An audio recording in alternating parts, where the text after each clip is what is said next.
my goodness. I am the most awkward person in real life. I saw this video not too long ago, and it was a Christian creator, and he was like, how I smile on video, and then it like flashes, and he was like, how I smile in real life, and it was like the really awkward like, and I'm like, dude, I totally do that. Like, it's so easy to like be yourself when no one's around, like. And then I remember what Paul said in the Bible, how he said, some of you say I'm so brazen and speak so bold until I get in person, and then I'm soft-spoken and humble. He's like, this is a good thing. Like, this is a sign of humility and like confidence and like so much. But I just had the most awkward Jesus encounter. I was at the food pantry, and there was this new guy volunteering there. He's an older guy, probably 60s or so, and it's snowy here, and my car was parked across the street, and they had carts, and it is really difficult to get the carts across the street in the snow, and especially when they're full. And I'd forgotten my bags today, and he had gotten me a couple boxes, which I didn't even know was an option, so like I was already like super grateful. And then I'm getting ready to leave, and he's like, where are you parked, miss? And I was like, across the street. And I can tell he was gonna help me. I'm like, you don't have to worry about it. I knew my car was a mess. I knew like everything was a disaster. Like, I had just had to take all the kids to school, and I had forgotten, so I threw a bunch of my stuff into the trunk. So like, I knew it was a disaster zone, and so it was giving me anxiety. But he was so nice, and I've learned the lesson to let people help, even if it makes me uncomfortable. That's one of my lessons, and it's his job. And if he wants to, and he's like, oh, let me help you. Call it being my man's side or something like that. And I tried to be very gracious and grateful. And I said, thank you.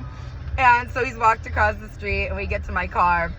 And I have a million bumper stickers on the back of my car. And I do have one that says, do you follow Jesus this closely? And so then he starts, asking me, he's like, oh, do you go to church? Where do you go to? And then we start chit-chatting.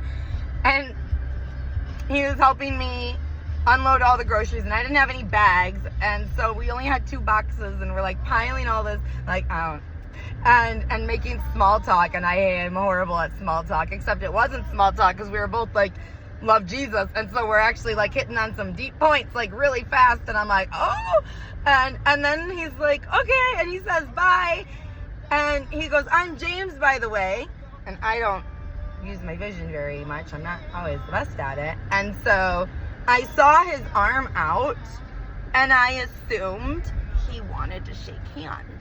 And so I went and I shook his hand, except he was going for a fist bump, and so I shook his fist. And then I was like, ah! I didn't make that noise out loud quite. It was close. But like, and it was definitely in my head. And I was like, oh, I'm sorry, awkward. And then I like pulled back because like, I realized like my mistake, and he was so sweet. He was like, oh, here, come here, and like he like went for a hug, and I'm like, okay, we're doing this, like,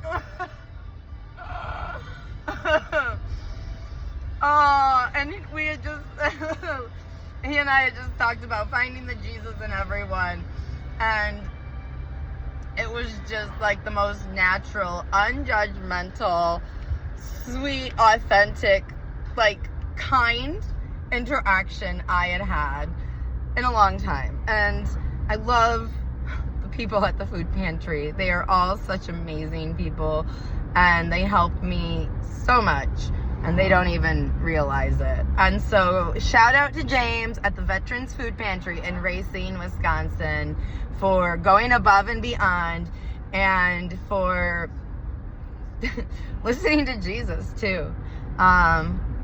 We need more people like that in this world who are willing to help. And he had an amazing attitude as well. So I love you guys. He loves you more. Find the Jesus in each other. Look for it. Pull it out. Don't be an accuser. Don't do the enemy's work. Like, do the Lord's work. Have a great day.